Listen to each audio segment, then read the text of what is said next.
could do that quicker than I did, but I guess not.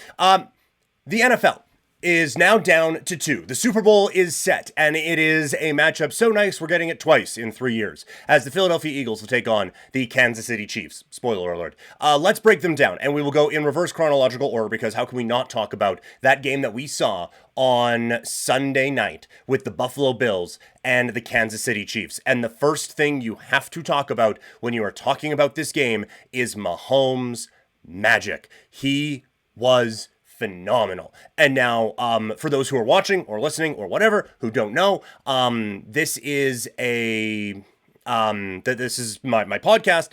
We did preview stuff, and I did make a pick with the Buffalo Bills, but also I'm on Sportsnet 960 The Fan, and we do NFL picks on there as well. It's a radio station in Calgary, for those not listening or watching in the Calgary area. We do our NFL picks on there, and the repercussions for that are if I do not, if whoever comes in last place in that, between myself, Logan Gordon, and Shan Vergy, whoever comes in last place has to eat the like spiciest chip in the world and do a recap of the Super Bowl. So we have a lot on the line there, and I actually picked Buffalo in that as well. And so, real long way of coming around to say this, going against Mahomes sucks. It is not enjoyable. I don't think I will ever bet against him. Now, I'm not going to bet on him every week, but it's incredible what this guy is able to do. And just, it is soul crushing when you're rooting against him and you're betting against him and you're picking against him to see some of the plays that he is making. And this is the first part that I just got wrong. Just flat out got this one wrong. Is I thought Buffalo, given how well they contained Lamar Jackson in the AFC divisional round, I thought that they would have Matt Milano be able to get contain on Patrick Mahomes. And instead, they completely lost it. They lost contain on him entirely, and he was able to just kill them with his legs. Obviously, like, he is... I have said before, and I am not changing my stance on this now, he is the most talented quarterback I've ever seen in my entire life. And I'm 35 years old, been watching this sport for most of those years. That there is just simply no one who is like him. The throws that he is able to make, the creativity that he has, everything about him is just exceptional, what he is able to do. But the plays with the legs are just killers, because you think you got everything defended downfield, and then he's just going to roll out, and he's either going to do some weird little boop pass over the top and just kill you, or he's going to be able to run for a first down. And I just feel like you almost have to, I mean, it's pick your poison, right? Because if you are spying him, that takes one guy out of coverage, and you don't need to give that guy more room to fit some of these exceptional passes in or anything like that. So that becomes, again, a very, I don't want to say dangerous, but it's just how do you defend it? Because if you don't, and you just have everyone back in coverage, well, now he has time, he can beat you with his legs, his field vision is otherworldly, almost computer-esque, and he goes out and gets the job done. Like, it is, watching him play, it is almost like you could just take the game film, the coach's film that they put up. You could take that, screenshot almost every play, and run it through ChatGPT or whatever your AI of choice is, and ask it, hey, what's the perfect play to make here? And he's going to make it. Almost every time. It is just any opening that you give him, he will take it. And so, yeah, if you want to spy him, he's going to then probably find an opening on someone else. You just, in this case, it really did beat the Buffalo Bills, that I don't think they were able to contain Patrick Mahomes enough. The other part of it is the brilliance of the play calling. They are so good at getting guys wide open in big moments in ways I have never seen before. And now this is the part where it might be getting a little hyperbolic, because that is the one where, like, I don't have a Rolodex of, like, oh, well, actually, in the AFC title game in 2003, there was actually a really good play where they were able to scheme it up, and, hey, Kevin Falk is wide open for a big play. But it's brilliance. It is play call, play design, brilliance. On that play, they have everyone going over to the right. You have I think it was 2 receivers lined up wide on the left, and they're cutting across the field to the right. And so you have P. Ryan, who, no one's paying attention to, hasn't touched the football all game, and he comes up and makes a bit of a dart to the left, and you have a linebacker who has to go against the flow of every little bit of current that is going there, and it just really gets him caught up in the wash. It leaves an opening. Now, P. Ryan has to make a play, get around a linebacker for a first down, but Mahomes puts it in a perfect spot for him to catch it and make his move, get around that edge, and and get to the first down. It is brilliance. You were watching that play. It's 3rd and 8 with the season on the line, and you just knew someone was going to be wide open. That was that. It just you didn't know who it was going to be, but you knew someone was going to be wide open for them to get it to. It is brilliance in play calling and in play design. It is something else I have harped on too with Patrick Mahomes in this era with him, because they trade away Tyreek Hill, and then the year after it starts out as a disaster, right? And I might be mixing up my timelines on this, but I don't think I am. It starts out with like Kadarius Toney. Okay, well, you know what? We don't have Tyreek Hill, but we got Patrick Mahomes, and we just need speed. We just speed, quick. Let's go. And he gets the ball to Kadarius Toney, who bobbles it, and it gets intercepted. And then later on, he fumbles. And all throughout these years, like this little run post Tyreek Hill with Patrick Mahomes and the Kansas City Chiefs, they have tried random wide receiver X. All right, let's draft a speed wide receiver here. Let's draft this guy. That guy was really good 3 years ago. Let's sign him to a free agent contract for cheap money and see if we can make it work, because we have the most talented human being to ever play the quarterback position. And so, I mean, if you're Mahomes, that has to be a little like, look how good I am. Which, I mean, how could you not? He's amazing. And he doesn't seem to really have that level to him, but who could blame him if he did? Anyway, losing the plot here a little bit. The point is, they have tried to surround him with just this island of misfit toys and just a hope and a prayer on a few different things. And there were a number of occasions where it came back to bite them. Whether it was Toney tipping the ball in the air and it's fumbled. It's a guy is open and the pass just doesn't quite connect with him. And Mahomes thinks he's supposed to go left and he goes right, and it's an interception. And then last year, they are the most vulnerable that they have ever felt, because they have to go play playoff games on the road for the first time because guys were not making plays in the way that Patrick Mahomes would assume that they would.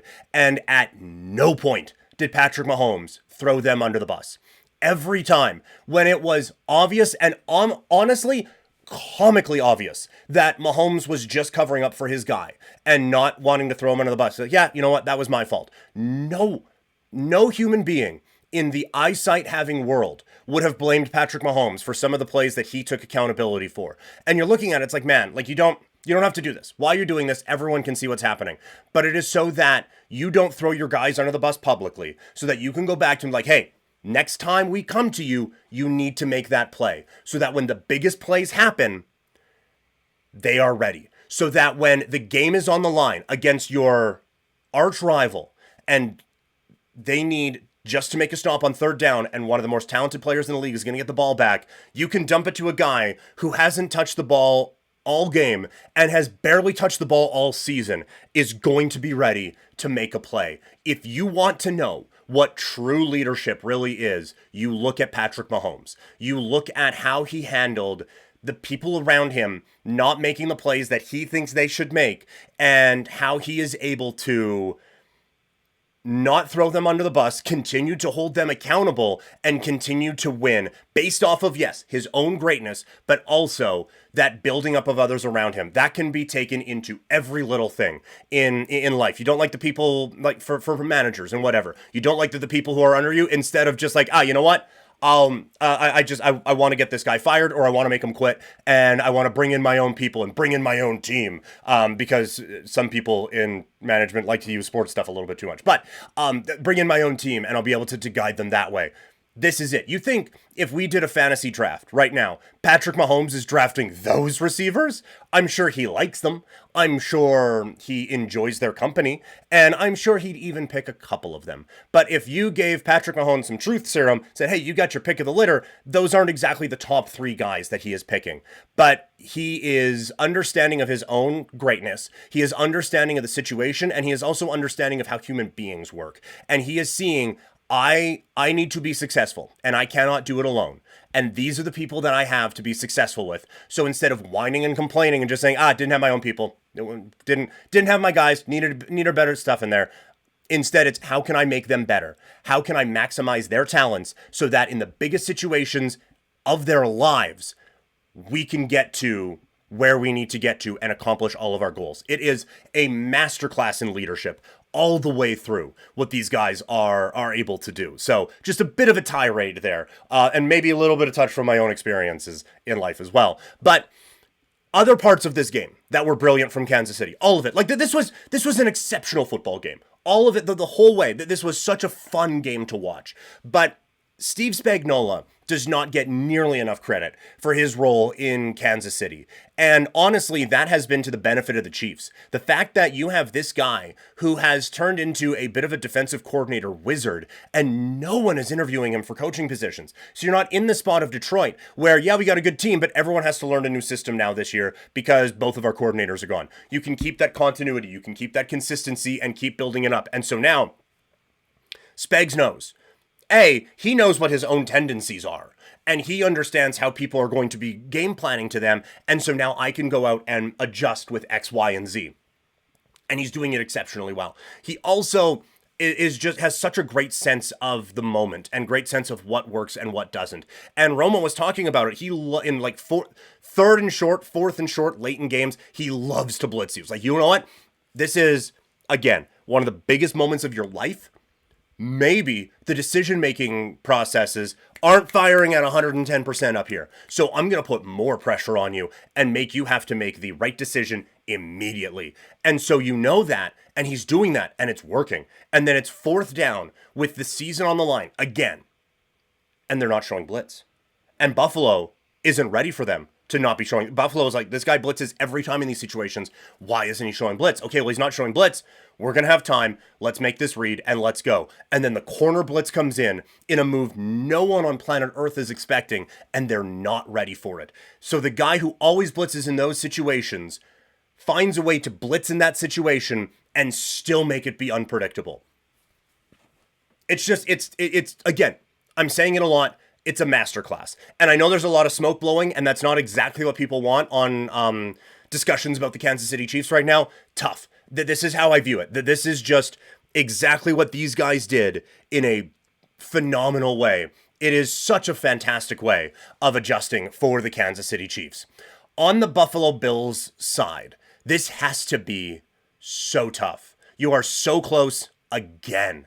And it is again, it's not even that you're going out there and, all right, Travis Kelce, he got us, man. Pat, like these guys, they got us.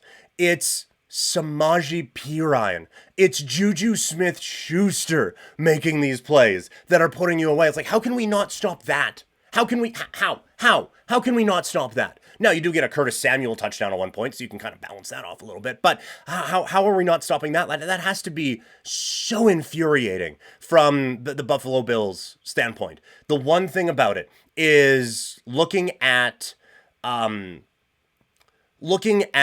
this game was played and how you beat the Kansas City Chiefs. This is, again, not how you do it. And it's tough because you have to play perfect. And Buffalo did for a lot of this game, but didn't at points when it mattered. How do you beat the Kansas City Chiefs? We've said it before, it's not with field goals. What do the Buffalo Bills get to start this game? Field goals. Not what you're supposed to be doing against these guys when they can go out and put up touchdowns. And they went for two on a couple of occasions. That's great. Need to execute in those situations. And they just didn't quite do it the way that they needed to. And you need a big stop. You need a tackle. For sure, try to tackle Samaje Perine before he gets there. It is just those little plays where the Kansas City Chiefs make them always. And the Buffalo Bills make them most of the time. And that is enough. That Bills side is enough to beat 31 other teams in the National Football League. It is just those guys over there that you can't beat when you are only executing at 95% instead of 100%. And that has to be exhausting because it's how it is. And I feel like they kind of choked in this game a little bit. Not Josh Allen. I think he was great. Toxic is asking in the chat, does this game affect Josh Allen's legacy? I think that is a very interesting question, and I will answer it in a second. But I think when you look at where this thing went wrong, how did they lose this game? There are some execution things that just didn't work. But early on, it didn't look great for Buffalo. You had some execution things like at the beginning of the game, it looked like old Josh Allen, right? Like he almost got intercepted on two of the first three passes of the game. And it was a little scatterbrained. And I think they were looking to get that big shot early to try to take the crowd out of it. When I think in that situation, everyone's amped up. Everyone knows the stakes. You've been asked 100 times, hey, you guys have beat everyone except for those guys. That probably sucks, hey? Yes, they've been asked about this a million times. And so they have to try to go out and contain that a little bit. And so instead of taking big shots, I thought they needed to let's just get a couple drive starters. Let's get this thing going, and then we can take our shot downfield. Let's have it be a 4-play drive. We don't need to be the Eagles. We don't need to be, okay, you guys have an 18-play drive, but we're going to have one. You can just have a little bit of a dink and dunk and work your way through it there. But it's the perfection that you needed. And then late in the game, so full disclosure, I was out visiting friends during the day. And so I joined this one late. And I joined basically as Buffalo was scoring the touchdown to take the lead at the beginning of the second half. And then you watch in the fourth quarter and the offense is tight. And there's no flow to it. There's no rhythm to it. It is downside hut, quick pass over to the left. Okay, well, that was a wide receiver screen. We didn't get a whole lot, but we moved the ball a little bit. Okay, quick set hut. Okay, quick pass, and we just got it there. They were play calling scared. They were play calling in a way that they just didn't want to screw it up in any way. And now part of that is the defense. I've talked about it, honestly. Again, I mentioned Shan before. This is a couple times. I've been way too nice to Shan today, but you have a couple of times where we'll do basketball broadcasts together, and he said a good press makes it so that even when they're not pressing you, you still feel that. And you still, they have amped up the adrenaline to 1,000,000,000, and you're just like, okay, something's coming though, something's coming, and everything is just a little bit quicker. And that, again, is what Spagnuolo does. He understands the pressure of the moment, and he understands basically human psychology and how to fuck with you. And so Buffalo felt that pressure coming even when that pressure wasn't there. And so because of that, they are making good quick passes and getting a couple of yards, but the strength really of that defense all game was how good the front four was playing, and then the really strong tackling of guys like Reed and McDuffie and stuff like that. You're playing right into those. You're not breaking tackles against these guys. That's just not how you're going to beat them. And they couldn't. And so Kansas City, again, their pressure forced Buffalo to feel like that pressure was going to come instantly, and so we just have to get it away and get things going. And because of that, the offense just looked so rigid. And so I was curious. I was like, is that how this game was really played? So you go back and watch it this morning, and no, there was a flow to their offense. There was a rhythm to it, and it didn't really connect until late in that first half, and then again in the third quarter, where they're able to march down and get the touchdowns, and it's big plays over the top to Hollins, and they're able to get those things rolling. But this was just not at all how they were going to be successful in this game. And I think that they just got spooked. Once again, I think they got spooked. And so I think there can be bigger decisions and bigger discussions about the shelf life of Joe Brady, Sean McDermott, and this team. And it's tough because they get you to the conference championship game and you lose to a dynasty. And you're saying, well, I just don't think these guys can get over the hump. Like, who can against these guys? Very few have. It took Tom Brady and 8 injured offensive linemen for these guys to get got at any point in a Super Bowl game, right? So it's very difficult to get these guys, but Buffalo, I think, just showed how not to do that. And again, it's those little executions late. They have the ball in the red zone, going for a score, and you throw a fade to the end zone. And I'm pretty sure it was to Keon Coleman, who I think is actually pretty good. I don't think he's a number one, but I think he's actually pretty good. The problem is Trent McDuffie is covering him, and Trent McDuffie eats that guy's lunch on that play, and there's just nothing. And so it's like, what were you seeing there? What was the read there? Why was that it? And it's just those little plays as it goes on that they build up and they cost you. The one thing that is very frustrating about these games is that we are so on guard about the officiating in a Patrick Mahomes Kansas City Chiefs game that anything that goes Kansas City's way, and it is conspiracy time. It is the referees have screwed it. The referees have ruined another great Super Bowl or another great playoff game and potentially another great Super Bowl. They probably will in a couple of weeks. And it just be every primetime Mahomes game turns into a referendum on NFL officiating, and it's getting old. To be perfectly frank, it sucks. And I don't think it was warranted in this one. The Worthy play, was that a catch? I didn't think so. There was still a penalty on the play. They were still going to have a first down, and they're still probably going to get something on it. The other one was the 4th and 1. Honestly, and I know, like, they talked about it on the broadcast, and I think he might have got it. I didn't see it. I kind of thought, like, I watched it. I didn't think he got that first down. I thought that they had stopped him just short. Now, we can have a larger discussion about a tens of billions of dollar league where legacies and hundreds of millions of dollars, if not billions of dollars, are on the line. And in the most tense moments of the game, the most precise decisions have to be made by a 60-year-old dude standing 54 yards away, having to try to see through a sea of about 10 other guys. That seems probably like not something we should be doing in 2025, right? Like we have microchips. We can figure this shit out, right? Like this we can have a discussion about how that is one of the dumbest things that happens in sports, right? Like they should have, I feel like personally, the NFL should be able to match the technological components of tennis and just be able to have a chip and just, hey, was that a first down? Oh, look at that. The football kind of just squeaked across. Yay, first down. All right, let's keep moving. I don't know why we have to eyeball these things and measure it all and look at 5 different camera angles. And I know, like, the CFL tried to do the chip in the football thing, and then they kicked the footballs and they went all over the place. It has to be a perfect science because, I mean, you're messing with the football, but there has to be a better way to be able to do this. And that is the conversation I will have today. But did the referees cost the Buffalo Bills this game? No. No, did the referees let Patrick Mahomes run for 45 yards? No. There was no roughing the passers. That were bad calls on that. Honestly, a lot of, like, drive extending penalties, it felt like they were going Buffalo's way. Like, I actually think they got the better part of the whistle in this game. So I don't view this at all as a game that we need to do the referendum on the officiating. Now to Toxic's question.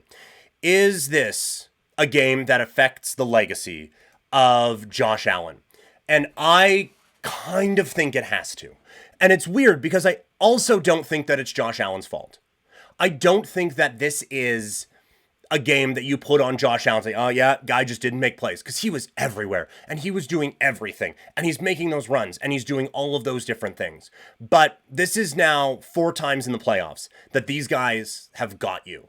And again, they're getting everybody. But even in the Brady era, Manning got his, right? Roethlisberger got his. Flacco got his. Tim Tebow got a little bit of his. You know, like, guys at least still got theirs. And sometimes that requires someone else to beat the dude. But the Bengals have done it, right? Like, even in this Mahomes time, it's been them in the Super Bowl a lot, but the Bengals have got them at one point. The Patriots did at the beginning of it. Now, D Ford ended up being offside, and if not for that, then who knows what kind of legacy thing we're talking about here. But still, they at least can be got. They're not going 16-0 every year and getting their way to the championship game. At some point, you have to be the ones who are doing it. And again, I need to stress that it is not Josh Allen's fault that they are not winning these games. But you don't want your legacy to be the guy who was really good, but it wasn't your fault that you lost. Because that last word at the end of it is still going to be the one that sticks with you for forever. And so if Josh Allen, like the second Josh Allen wins a Super Bowl, most of these conversations go away, right? It did for Peyton Manning for a little bit, and then it weirdly came back where it was, well, Peyton Manning can win the big one, or can't win the big one. Peyton Manning can't win the big one. And then they do, and that kept people at bay for a while, and then it was, oh, I can't do it again, it was the weirdest discourse ever. And then he did, and he had nothing to do with it, and it's still just like, oh yeah, one of the greatest of all time. It's like, how did we... Whatever. Again, conversation for a different day. But with Josh Allen, if he wins a Super Bowl, a lot of these conversations go away. But the longer that they are happening, the more difficult it is to silence them. And the more difficult it is to put him properly, I think, into a tier or into a part of the pantheon that is appropriate to the talent that he has. And that is where a lot of this is going, is that this is a really, really talented quarterback who just hasn't been able to get there. But again, that trophy solves a lot, right? Like, John Elway didn't win a Super Bowl until his second last season in the league. And then he won it again. And now all of a sudden, no one talks about, oh, well, he was a choke artist and he couldn't do this and he couldn't do that and he couldn't do whatever. No one talks about that kind of stuff anymore. It's just 2-time Super Bowl champion, John Elway. But in leading up to it, it's, oh, can John win the big one? Can they do it? Can he win the big one? And then he gets helicoptered at the goal line and we all lose our minds about it. But that's the difference. because we still talk about John Elway. And as I mentioned a couple of weeks ago, the conversations involving Dan Marino are getting less and less and less, and that memory is fading farther and farther away. And it shouldn't just have to do with the trophies that you get to hold up at the end of it, but it really does. And so Josh Allen has all the talent in the world to be a quarterback that we talk about for the rest of our lives and beyond. But he does not have the resume to back it up. And so this game, I don't think this is the one where it's like, okay, Josh can't win the big one. But I do think that this is another example of these guys can't beat those guys. And that conversation is getting louder and louder and louder. Because the Kansas City dynasty, it's incredible. And I can understand Chiefs fatigue and all of that. We love to hate the dynasties and everything. And I think part of it too is this is one of the least pretty dynasties that we have had. Like you think back of the sports dynasties, or even in contention with dynasty right now that we've had in the last little while. The Golden State Warriors. Well, it's the Splash Brothers shooting the lights out. Look how much fun it is. The three-pointers all over the place. Steph Curry can do things that no one's ever done with a basketball before, and it's a blast. And then they get Kevin Durant, and we kind of hate them for a little bit, but it's still really aesthetically pleasing because all the shots are going in, and boy, isn't that fun. You look in hockey, we haven't had a dynasty for a really long time, but the closest was the Tampa Bay Lightning. Well, they have one of the best goalies in the world, but they are it's hammering one-timers, and it's putting up points, and it's fast-paced, and it's all these different things, and it's fun to watch. In baseball, again, haven't had a dynasty for a while, hated the late 90s Yankees, but it was fun, right? Like Derek Jeter's coming up with big hits, and it's a Paul O'Neill home run, and then Mariano Rivera is coming in, and this cut fastball no one can figure out, and it's dominance. And now in this, it kind of sucks sometimes. Like it's, okay, well, they didn't do anything for a while, and now all of a sudden Patrick Mahomes has made 4 plays and the game's over. It's just, it is not as fun of a ride to go on with these guys as it normally is. And so that has been a very difficult thing to kind of work their way through. So I understand the fatigue at this point in my life as someone who started out a LeBron hater, couldn't stand those Yankees teams, and you will never get me to. And even like the Tiger Woods stuff. It's like, oh, Tiger Woods, we get it. He's winning again, blah, blah, blah, blah, blah. By the end of most of those, with the exception of the Yankees, I was able to jump on and be like, you know what? This is just dope. This LeBron James, this is incredible, and if I have grandchildren, I'm going to be telling them about it. And Tiger Woods, same thing. Going to be telling them about a couple other things too, if you know what I'm saying. But going to tell them about it. This is greatness that we are watching. And that is why I was gushing at the start of this, because everything they do, it is just that there is no detail that is missed. There is nothing that is overlooked. It is, okay, well, how should we handle this exact situation? And they do it perfectly almost every time. And so I, for one, am choosing to just enjoy the ride that the Kansas City Chiefs dynasty is taking us on, because for the 3rd time in a row, it is taking us to the Super Bowl.